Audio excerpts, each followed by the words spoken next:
Alright you guys, today we're going to get right to it. We're going to be using one of the new dies that I got in from the boutique.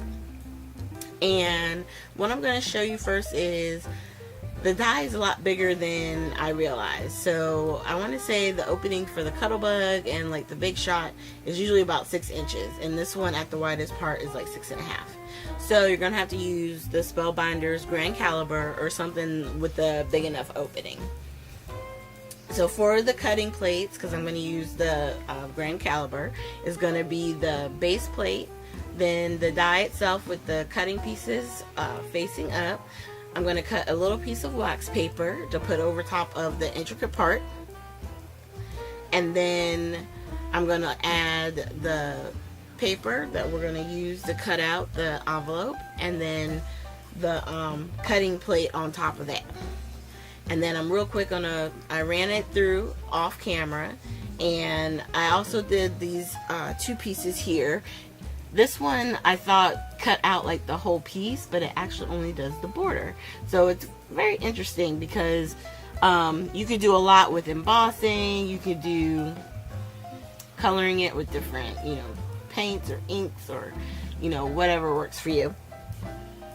And it'll give dimension to your card, or what you're going to be putting into the envelope. So once we got it out, I had cut the square that was also not square, it's more like a rectangle that was in with the other pieces.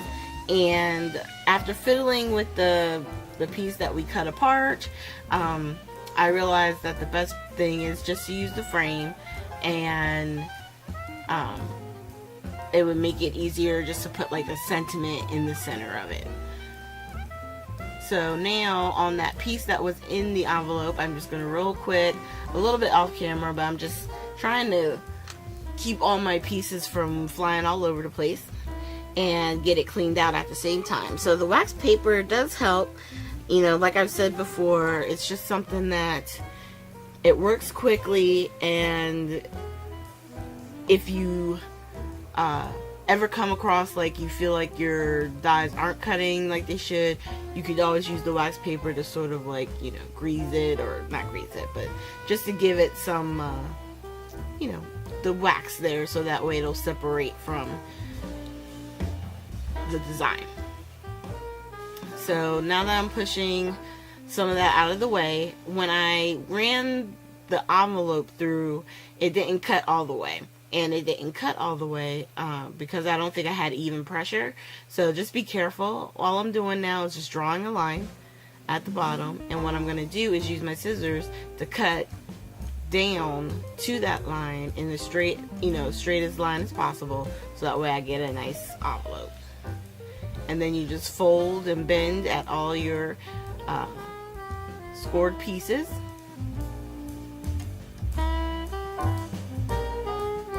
And then the top, after I get it kind of, worked out here, I'm going to grab my bone folder to, really press it and make the crease nice and sharp.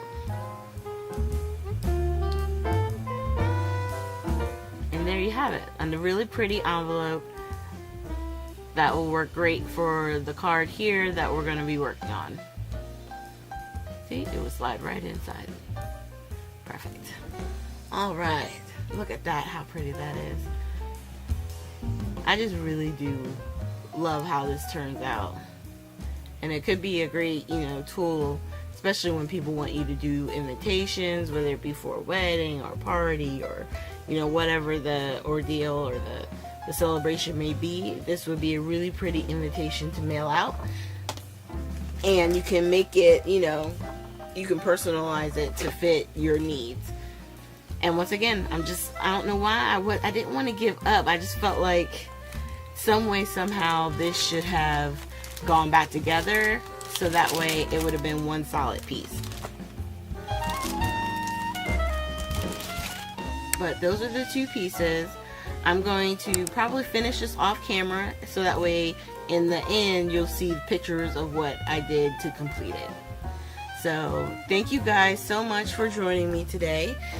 Please hit the like button and subscribe to the channel, because once we're still growing. I want to say the last time I checked we were at 245, and once we get to 300 subscribers I will be having another giveaway. So I will see you in our next video, which will be next Tuesday. Have a good one.